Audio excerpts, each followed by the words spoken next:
মহিলা মা ও বোনেরা, চলতেছে রবিউল আউয়াল মাস। এই রবিউল আউয়াল মাসের মধ্যে নবীজি 6টি জিকির এবং দোয়া পাঠ করতেন। আপনারা মহিলা মা বোনেরাও এই 6টি জিকির এবং দোয়া যদি এই রবিউল আউয়াল মাসে পাঠ করতে পারেন, নবীজি ওয়াদা করে বলেছেন আপনাদের পরিবার সংসার থেকে আল্লাহ অভাব অনটন একেবারে দূর করে দিবে। আল্লাহ রিজিক দিবে, ধন সম্পদ দিবে, এমন জায়গা থেকে রিজিক দিবে জীবনে কখনো কল্পনাও করতে পারেন না। খুবই দামি একটি মাস, গুরুত্বপূর্ণ ফজিলতপূর্ণ একটি মাস রবিউল আউয়াল মাস। আকাশ বাতাস বৃক্ষ তরুলতা সকল মাখলুকাত খুশি হয়ে গিয়েছিল আল্লাহর নবীজি পৃথিবীর মধ্যে আগমন করেছিল। আল্লাহু আকবার।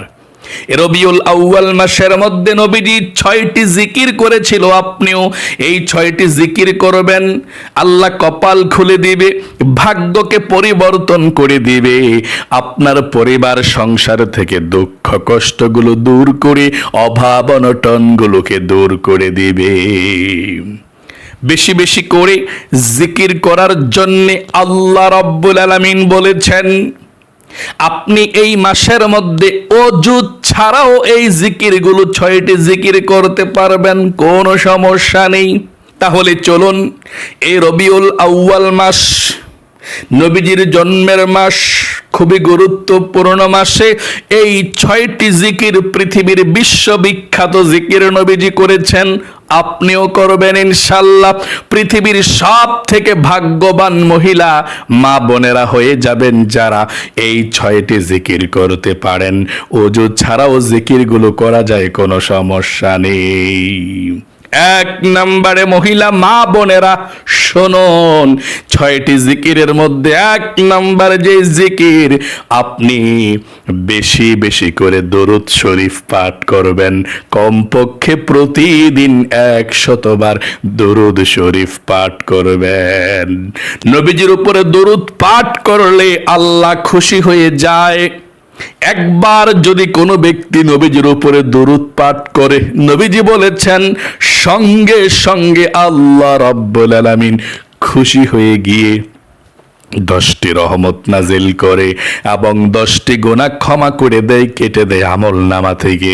10টি নেকি আমল নামার মধ্যে লিখে দেয়। সকলে বলি সুবহানাল্লাহ। শুধু তাই নয়, নবীজির রওজায় একজন ফেরেশতা আপনার দরুদরা নিয়ে পৌঁছিয়ে দেয় নবীজির রওজায়।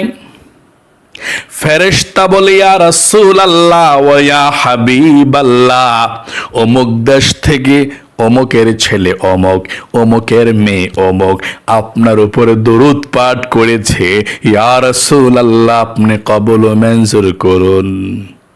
নবীজি তখন আপনার দরুদরা পেয়ে খুশি হয়ে যায়। আপনার নামটা ধরে আল্লাহ রাব্বুল আলামিনের কাছে রহমতের দোয়া করে দেয়। তাহলে অবশ্যই দরুদ পাঠ করতে ভুলবেন না।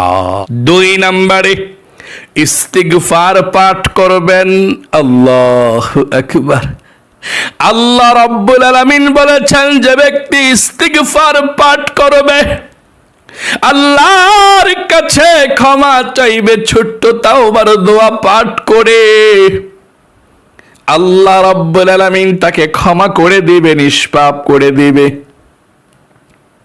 2 নম্বরে আল্লাহ রিজিক দিবে, ধন সম্পদ দিবে, টাকা পয়সার অভাব অনটন থাকবে না।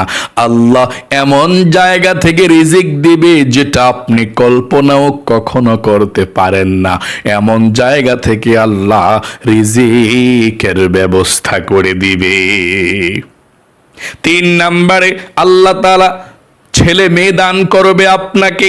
যদি ছেলে মেয়ে থাকে তাদেরকে ভালো বানাবে, তাদের উপর আল্লাহর রহমত নাজিল করবে। 4 নম্বরে আল্লাহ আপনাকে জান্নাতে প্রবেশ করাবে। 5 নম্বরে জান্নাতি নহর থেকে আল্লাহ আপনাকে শরবত পান করাবে। আল্লাহু আকবার। তাই অবশ্যই আপনি ইস্তিগফার পাঠ করবেন।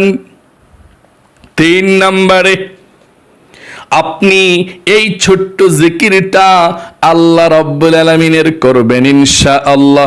আর এই জিকিরটা হলো লা হাওলা ওয়ালা কুওয়াতা ইল্লা বিল্লাহ, লা হাওলা ওয়ালা কুওয়াতা ইল্লা বিল্লাহ। নবীজি বলেছেন এটা জান্নাতের গুপ্তধন। আল্লাহু আকবার। আপনি যেই নিয়তে পড়বেন এই লা হাওলা ওয়ালা কুওয়াতা ইল্লা বিল্লাহ, সেই নিয়তকেই আল্লাহ পূরণ করে দিবে। একজনের ছেলে পায় না, গুম করে ফেলেছে ডাকাতরা। আল্লাহর নবীজির কাছে এসে বলল, ইয়া রাসূলুল্লাহ, আমার ছেলেকে আমি পাই না, কি করব? নবীজি বলেছেন ইস্তিগফার পাঠ করো বেশি করে, আর লা হাওলা ওয়ালা কুওয়াতা ইল্লা বিল্লাহ পাঠ করো। 4 নম্বরে আপনি দোয়াই ইউনুস পাঠ করবেন। দোয়াই ইউনুস আপনি পাঠ করবেন ইনশাআল্লাহ। দোয়াই ইউনুস পাঠ করলে আপনার বিপদ আপদ পরিবার সংসার থেকে আল্লাহ দূর করে দিবে। যত দুঃখ কষ্ট আছে সব দুঃখ কষ্টগুলোকে আল্লাহ দূর করে মনের মধ্যে শান্তি দিবে। বিপদ আপদ বালা মুসিবত যা আছে সব কিছুকে আল্লাহ কেটে দিবে। হযরতে ইউনুস নবী মাছের পেটের মধ্যে থেকে এই দোয়ায় ইউনুস পাঠ করেছিল। আল্লাহ তাআলা সকল কষ্টগুলোকে দূর করে দিয়েছে, মাছের পেট থেকে আল্লাহ বের করে দিয়েছে ইউনুস নবীকে। 5 নম্বরে আপনি আল্লাহ রাব্বুল আলামিনের প্রশংসা, তাহমিদ, তাসবিহ, তাকবীর আপনি পাঠ করবেন ইনশাআল্লাহ। কোনগুলো? যেমন সুবহানাল্লাহ, আলহামদুলিল্লাহ, লা ইলাহা ইল্লাল্লাহ, আল্লাহু আকবার। এই জিকিরগুলো আপনি কমপক্ষে দৈনিক 100 বার পাঠ করবেন। 6 নম্বরে আল্লাহ রাব্বুল আলামিনের একটি নাম যেটাকে ইসমে আজম নবীজি বলেছেন, এই নামটা আপনি দৈনিক 100 বার পাঠ করবেন। ইয়া যাল জালালি ওয়াল ইকরাম, ইয়া যাল জালালি ওয়াল ইকরাম, ইয়া যাল জালালি ওয়াল ইকরাম, ইয়া যাল জালালি ওয়াল ইকরাম। আল্লাহর এই নামটি পাঠ করলে আল্লাহ খুশি হয়ে যায়। একজন সাহাবী এই আল্লাহর নামটি পাঠ করেছিল। নবীজি বললেন, রে সাহাবী, তুমি তো ইসমে আজম পাঠ করে ফেলেছ, আল্লাহর কাছে চাও কি চাইবা? তুমি যা চাইবা আল্লাহ রাব্বুল আলামিন তাই দিয়ে দিবে। আল্লাহু আকবার।